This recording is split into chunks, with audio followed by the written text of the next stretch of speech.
दोस्तों, आने वाले युग में यानी भविष्य में ऐसी भी टेक्नोलॉजी आ सकती है जिस पर काम चल रहा है जो इंसानों को अमर बना सकती है।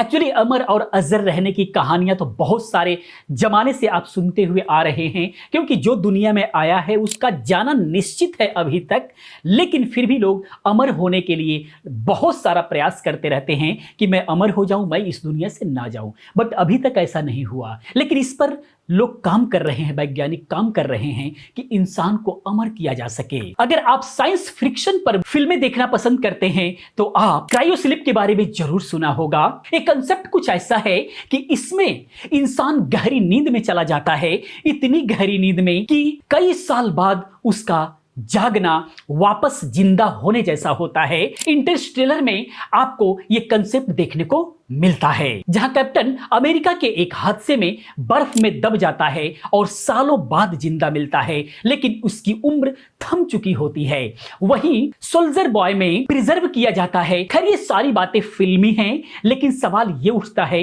कि असल जिंदगी में क्या ऐसा हो सकता है? एक्चुअली ये सफर स्टार्ट कहां से हुआ, ऐसी सोच स्टार्ट क्यों हुई, ऐसा क्यों वैज्ञानिकों का ध्यान गया कि ऐसा हो सकता है? हम इस पर बात अगर करें, बस समझने के लिए बहुत इंटरेस्टिंग वीडियो होने वाली है। वीडियो के साथ लास्ट तक बने रहें, बहुत इंफॉर्मेटिव वीडियो होने वाली है। तो आइए पहले समझ लेते हैं कि एक्चुअली इसका सफर कैसे स्टार्ट हुआ। तो दरअसल बहुत से लोग हमेशा के लिए दुनिया में रहना चाहते हैं और उनकी इसी चाहत का नतीजा क्रायोस्लीप है। दुनिया भर में इस टेक्नोलॉजी पर वैज्ञानिक काम कर रहे हैं। क्रायोस्लीप की परिकल्पना क्रायोनिक्स से शुरू होती है। क्रायोनिक्स के कंसेप्ट की शुरुआत एक किताब से होती है। मिशिगन प्रोफेसर रॉबर्ट एटिंगर ने अपनी किताब द प्रोस्पेक्ट ऑफ इमोर्टैलिटी में इसका जिक्र किया था।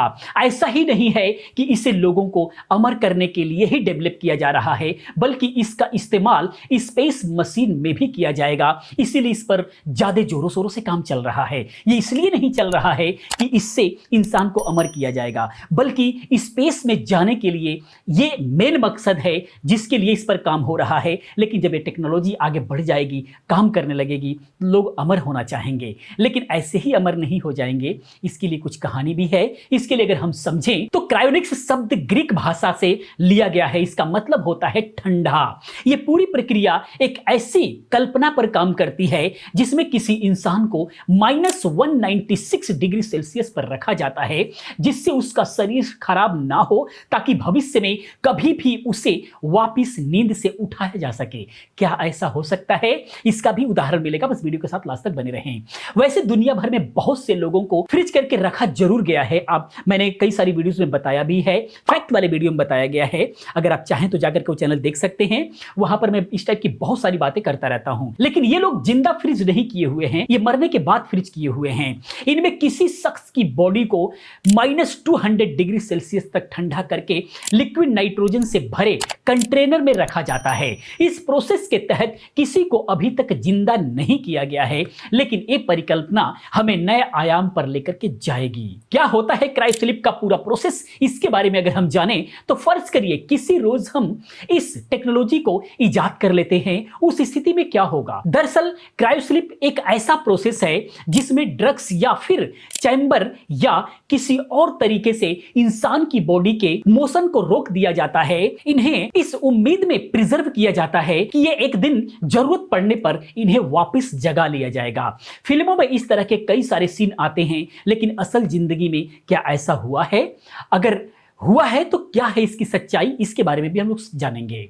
उम्मीद है कि भविष्य में एक दिन इस टेक्नोलॉजी को विकसित कर लिया जाएगा, जब डॉक्टर या वैज्ञानिक फ्रीज किए गए इन लोगों को नींद से उठा सकेंगे, लेकिन अभी ऐसा संभव नहीं है। तो फिर सवाल आता है कि इस टेक्नोलॉजी पर आखिर चर्चा होती ही क्यों है? आखिर में इस तरफ वैज्ञानिकों का ध्यान गया ही क्यों? तो एक्चुअली इसके पीछे एक घटना है।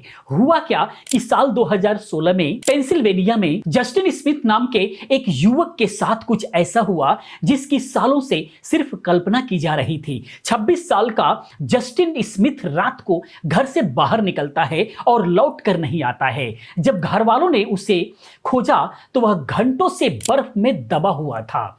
जो दबा हुआ मिला, लगभग 9 घंटे बर्फ में दबे होने के बाद भी उसकी मौत नहीं हुई थी। उसका शरीर बिल्कुल जम चुका था। रिपोर्ट की माने तो युवक का चेहरा बिल्कुल नीला पड़ गया था। ना तो उसकी सांस सांसें चल रही थी, ना ही नब्ज। डॉक्टर्स और घर वालों ने उम्मीद नहीं छोड़ी। युवक की बॉडी का टेम्परेचर इतना कम था कि उसका इलाज कर पाना संभव नहीं था। इसके बाद डॉक्टर उसे ऐसे हॉस्पिटल में ले जाते हैं जहां ईसीएमओ की सुविधा होती है। यह मशीन शरीर में मौजूद खून को गर्म करती है और उसे बॉडी में दोबारा पंप करने का काम करती है। इलाज शुरू होने के बाद 30 दिनों के बाद जस्टिन स्मिथ होश में आ जाते हैं। यही इस कहानी का और इस टेक्नोलॉजी पर काम करने का जो प्रोसेस है स्टार्ट होता है। नींद से सपनों का सफर इसको माना गया। इस टेक्नोलॉजी को हकीकत बनाने की कोशिश लंबे वक्त से हो रही है। इस पर स्पेस वर्क इंटरप्राइजेज और नासा मिलकर काम कर रहे हैं। दोनों संस्थाएं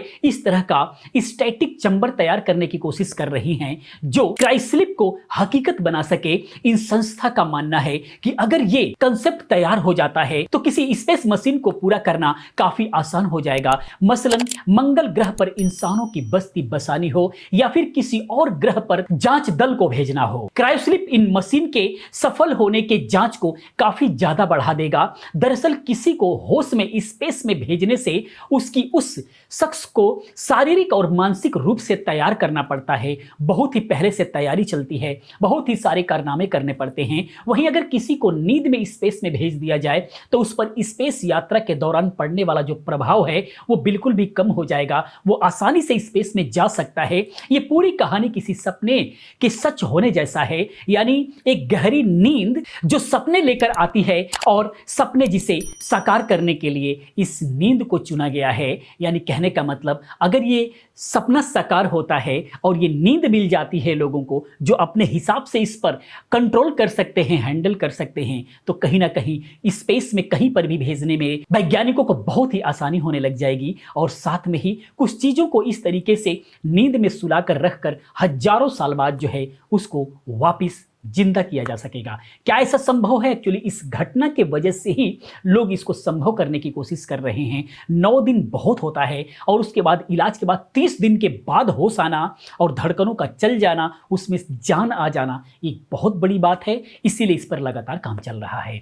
तो दोस्तों, वीडियो इन्फॉर्मेशन आपको कैसा लगा प्लीज आप कमेंट में जरूर बताएं। इसी प्रकार की बहुत सारी वीडियोस को देखने के लिए चैनल को सब्सक्राइब करें, चैनल के साथ बने रहें, क्योंकि मैं इस टाइप की हमेशा टेक्नोलॉजी से रिलेटेड वीडियोस लेकर के आता रहता हूं जो आपके लिए काफी हेल्पफुल साबित हो सकती है। दोस्तों, ये वीडियो इन्फॉर्मेशन आपको कैसा लगा प्लीज आप कमेंट में जरूर बताएं। इसी प्रकार की बहुत सारी वीडियोस को देखने के लिए, चैनल को सब्सक्राइब करने के लिए आप सभी का बहुत बहुत दिल से धन्यवाद करता हूं। आपका दिन शुभ हो।